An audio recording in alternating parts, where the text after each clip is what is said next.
Bonjour Sandrine Rousseau. Bonjour. Vous faites partie de ceux qui ont évoqué un bilan de 10 000 morts dus à la canicule que nous venons de traverser. Est-ce que c'est une provocation puisque ces chiffres, à ce stade, n'existent pas ? Alors, tout porte à croire que le pic caniculaire que nous avons vécu et que nous allons continuer à vivre les jours qui arrivent sera supérieur à celui de 2003. Et en fait, Sauf qu'en 2003, si je peux me permettre, Santé publique France avait mis plus de 2 mois avant de parler de 15 000 morts. Absolument. Là, à ce stade, il ne parle que d'1 millier de morts. Absolument. Même si c'est effectivement un bilan provisoire. Absolument, mais dans 2 ou 3 mois, on verra quel est le bilan. Et ce que j'ai dit, c'est que je craignais que ça atteigne 10 000 morts. Et je pense que ces craintes sont fondées.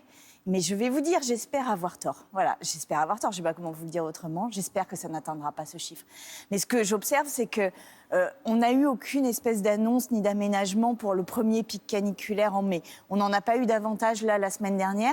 Et là arrive un nouveau pic et on n'a toujours pas d'annonce. On n'a toujours pas de décret permettant de modifier les horaires de travail pour que ce soit plus tôt le matin. On n'a toujours pas d'éléments sur les volets, sur même une cartographie des espaces frais et climatisés dans lesquels pourraient aller les personnes vulnérables. En fait, on n'a rien là. Et donc, on va encore être dans le chacun pour soi et dans la débrouille, dans le système de la débrouille. Mais les gens, vraiment, sont à bout, là. Il ne faut pas spéculer sur le bilan, hein. C'est ce qu'a dit hier Sébastien Lecornu. En affichant 10 000 morts, quel est votre objectif ? Mais d'alerter sur la gravité de la situation, parce qu'on a... j'ai pas annoncé 10 000 morts, j'ai dit je craignais qu'on arrive à 10 000 morts. J'ai pas annoncé, moi je sais pas quels sont les chiffres que nous atteindrons à la fin. Mais je voudrais quand même dire à quel point la gravité de ce qu'on est en train de vivre me semble être complètement broyée par cette parole du Premier ministre. Le même Premier ministre qui n'a pas eu un mot d'empathie pour les Français, les premiers ministres qui n'a pas eu une mesure de protection, ce même Premier ministre qui est le Premier ministre d'un président qui lui non plus n'a pas pris la parole en pleine crise sanitaire majeure. Les urgences sont débordées, les hôpitaux craquent, les personnes isolées sont en train de mourir. Et c'est pour ça que les écologistes ont déposé une motion de censure pour faire tomber le gouvernement. Alors, vous n'êtes que 38 députés écologistes à l'Assemblée nationale. Il faut 58 députés pour pouvoir déposer une motion de censure. 13 députés insoumis seulement ont dit oui.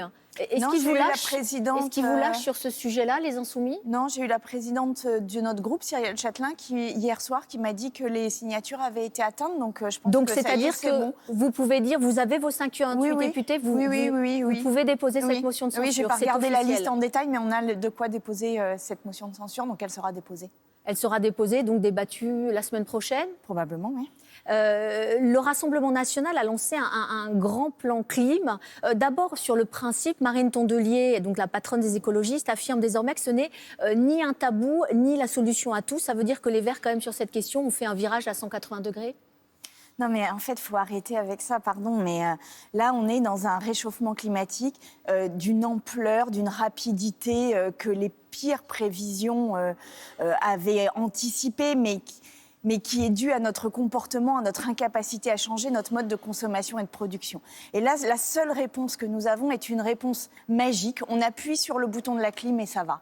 Mais il faut bien comprendre que là, dans le pic caniculaire que nous venons de vivre, il y a eu plus 1000% de mortalité chez les poules dans les élevages. Plus, je crois que c'est 200% parmi les élevages porcins. Il y a eu un effet sur la biodiversité absolument majeur parce qu'il y a plein d'oisillons dans les nids, il y a plein de petits là. Ce que j'ai compris, c'est que les écologistes ne sont plus désormais totalement hostiles à la clim, par exemple, dans les écoles. Je voulais quand même vous faire un cas d'école, justement. À Tours, le maire écologiste Emmanuel Denis a dû fermer des écoles malgré un plan de rénovation à 150 millions d'euros. Il a lui-même reconnu que 80% des écoles ne sont pas adaptées aux vagues de chaleur. Ah oui. Donc ça veut dire quoi ? Parce que normalement, quand on est maire, on est en charge de rénover ces écoles. Mais c'est dingue. Donc, mais en fait, mais c'est dingue. une question.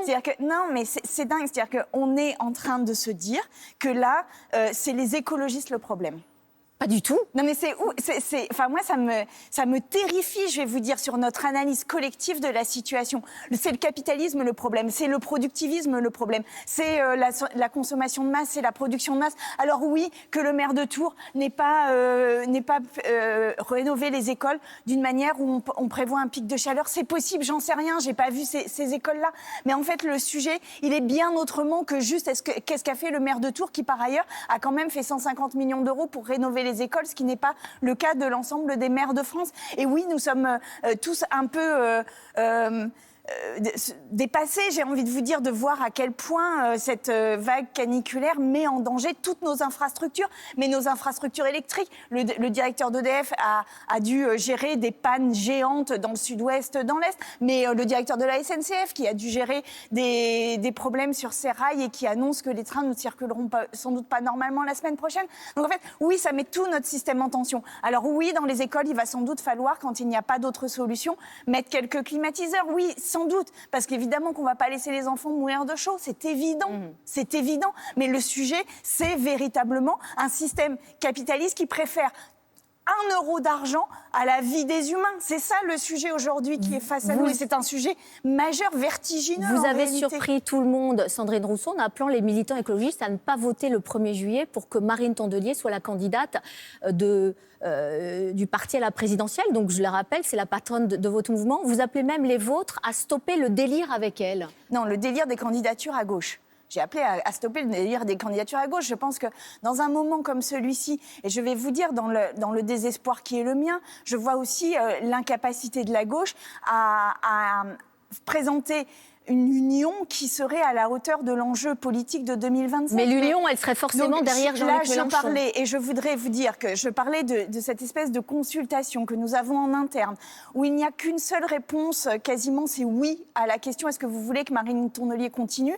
Et je dis aux militants et militantes, dites non pour qu'il y ait une espèce de réveil dans ce parti et qu'on envisage les choses autrement par des négociations et par une construction vraiment très importante de l'union avec tous les partenaires de gauche. Donc tous LFI, les partenaires... oui, LFI, comme le PS. Mais aujourd'hui, on s'enferme dans un tête-à-tête avec le PS. Et d'ailleurs, il y a 13 parlementaires qui ont demandé à ce qu'on ouvre aussi les discussions. Mais on sent bien dans ce que vous dites, Sandrine Rousseau, que pour vous, le meilleur des candidats à gauche, c'est Jean-Luc Mélenchon. Aujourd'hui, regardez les sondages, il est en premier. Mais surtout, pour moi, il y a autre chose. C'est que malgré les désaccords que je peux avoir avec lui sur la politique étrangère, par exemple, il y a chez lui une volonté de rupture avec ce système productiviste qui, aujourd'hui, nous envoie à la mort à une vitesse qui défie l'entendement. Et nous sommes une espèce qui ne réagissons pas face à cela parce que nous préférons nos modalités de réalisation de profit à toute autre chose. Enfin, vraiment, je ne sais pas comment nos enfants regarderont cette période, mais sans doute nous accuseront ils quand même d'avoir été incompétents et inconséquents dans la période. Vous dites que vous partagez pas tout avec Jean-Luc Mélenchon. Il est visé par une plainte pour apologie du terrorisme. Il y a plusieurs victimes franco-israéliennes qui l'accusent d'avoir banalisé les massacres du 7 octobre en contestant leur qualification d'actes terroristes. Est-ce que ça, c'est pas un frein pour vous ? Mais je l'ai dit à chaque épisode, j'ai dit que je désapprouvais la manière dont on parlait du 7 octobre et des je sais pas comment le dire, mais des paroles qui ont blessé et qui ont été vraiment compliquées pour toutes les personnes juives qui se sentent agressées et véritablement discriminées dans ces paroles. Voilà, je le dis, je le redis ici. Pour moi, ça fait partie des choses sur lesquelles on doit discuter, bien entendu.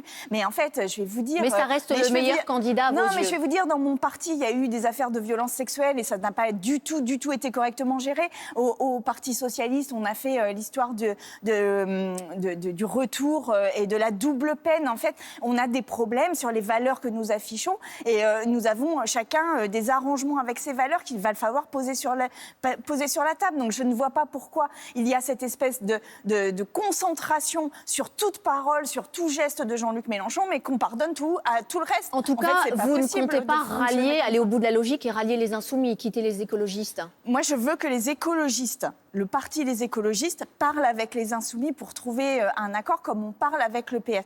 Maintenant, je vais vous dire, si c'est impossible, eh bien, je prendrai mes responsabilités. Ça veut dire quoi ? Ça veut dire que je voudrais qu'il y ait un vote de la base des écologistes. Parce que je pense ça veut dire quitter les écologistes. Aujourd'hui, la seule chose qu'il y a sur la table, c'est une motion visant à me virer moi ce qui est quand même incroyable. Me virer, moi, parce que j'aurais dit qu'il fallait revoir la stratégie des écologistes. Donc non, je ne vous annonce pas mon départ des écologistes aujourd'hui. Je vous dis juste, je voudrais que les écologistes soient à la hauteur de la situation et que nous discutions avec tous les membres de la gauche. 2 secondes encore juste sur Marine Le Pen qui a estimé qu'il ne serait pas possible pour elle de faire campagne avec un bracelet électronique.